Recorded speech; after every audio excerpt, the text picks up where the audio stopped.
remember that they're changing my voice. I'm not gay.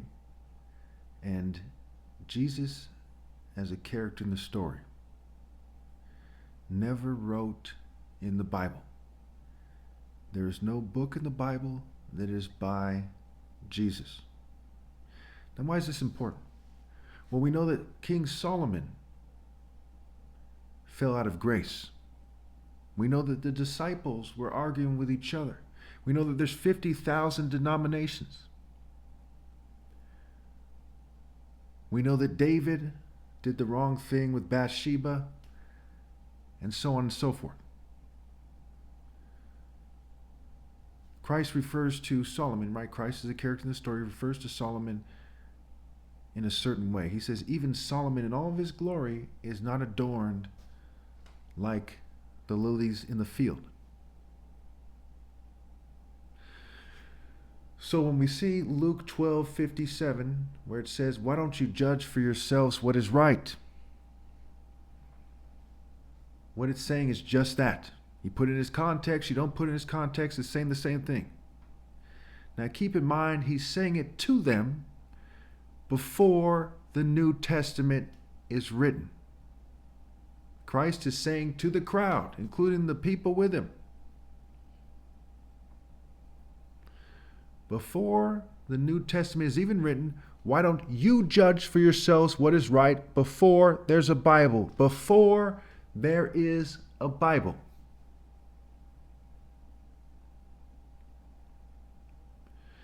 He says to them that they look at the heavens and they know how to interpret whether it's going to be this sort of weather or that sort of weather, figuratively speaking and otherwise. It's a logical assumption there. Why can't you understand that the heavens declare the glory of God?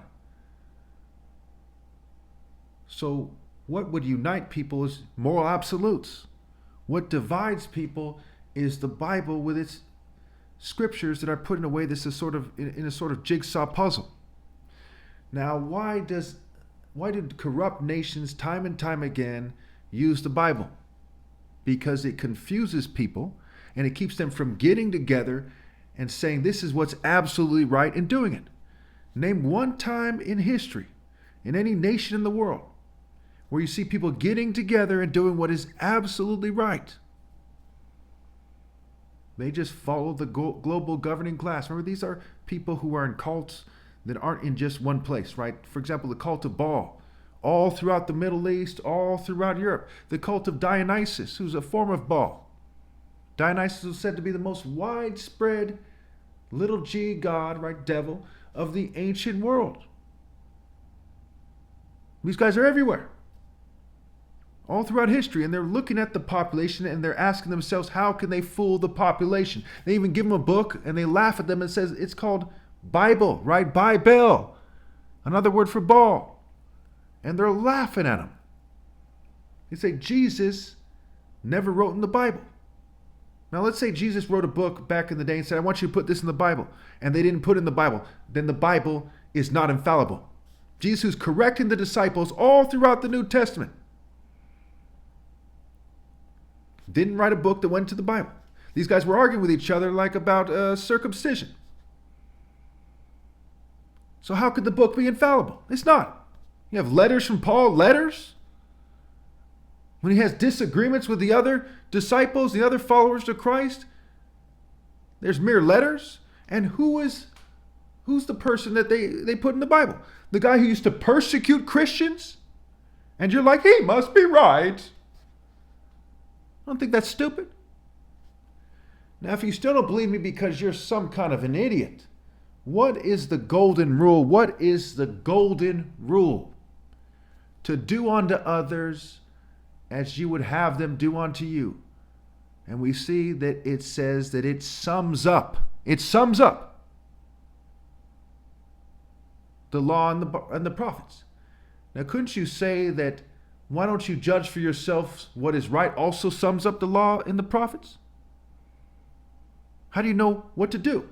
So say someone comes to you and says, hey, can I borrow some money? And you're like, well, I don't know here. I don't know. So it doesn't tell you what exactly to do, right? So you have to judge for yourself what is right. So Christ as a character in the story is basically telling them to not look toward the Bible, but instead to do unto others as you would have them do unto you. Because if you look toward the Bible, you're going to be arguing with 50,000 plus denominations. And you're going to be trying to explain it to them in a way that they historically reject. They're going to say that they think they're right because they're from this group or that group, and they're going to be like a cult, and they're going to say, no, we interpret it this way. We follow this person, the founder of our church, and we follow him, and we do whatever he says, and okay? And on to the broad path to destruction. It has been proven beyond a reasonable doubt that when people just follow their churches as a nation, for example, in America, there's like over 20,000 denominations. When they just do that, the masses of them go to their destruction. So is the answer to argue with them using a book that they believe they know better than you about? Look at these Christian Zionists playing dumber than hell. The parable of the bags of gold goes over their heads.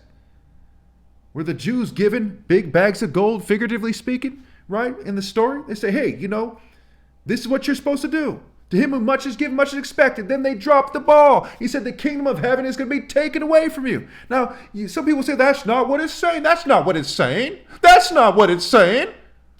You see why it's a waste of time? So let's put it very simply here. Christ is a character in the story, whoever it's based on, what have you. And obviously it's based on me, and I've proven that. He never wrote in the book. And I'm a follower of God. Now say you're somebody else, you're a follower of Christ. That's what you're supposed to be. Right? He never wrote in the book.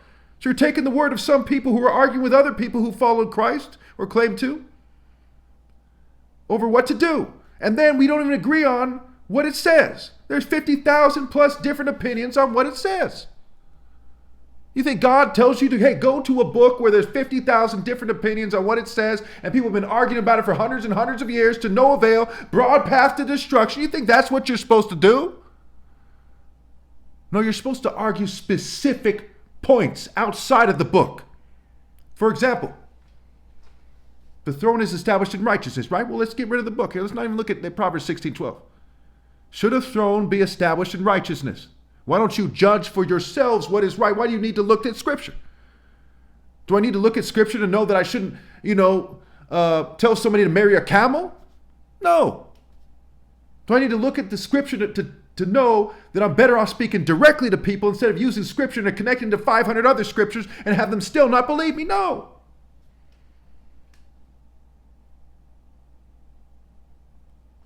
Proverbs talks about accepting correction and instruction, but let's not go there. Why? Because you're not going to take my word for it, because you're lost in the labyrinth, right? Ball, a lab, scrambled, a labyrinth. Gospel, go spell. We have to spell it out for you. But if I say I'm the top martial artist ever possible, and my religion is universal, pinpoint, moral precision, and it is wrong for attractive females to shun me for mere conformists who are following the crowd. Should we take the next 10 years arguing Scripture to no avail, and then I'm shunned for those 10 years? Or should we effectively get to the answer and then apply that answer? When it comes to wealth taxes, should we argue Scripture for 100 years while the poor are massacred, people starve to death, 9 million a year? Or should we effectively get to the answer? Do unto others as you would have them do unto you. If you were the top martial artist ever possible, would you want people arguing Scripture to no avail for years and years after they've been doing that for the last 44 years of your life while you're shunned by attractive women and cheated out of your rightful place? The Bible is part of the process of cheating me out of my rightful place, and I'm Christ.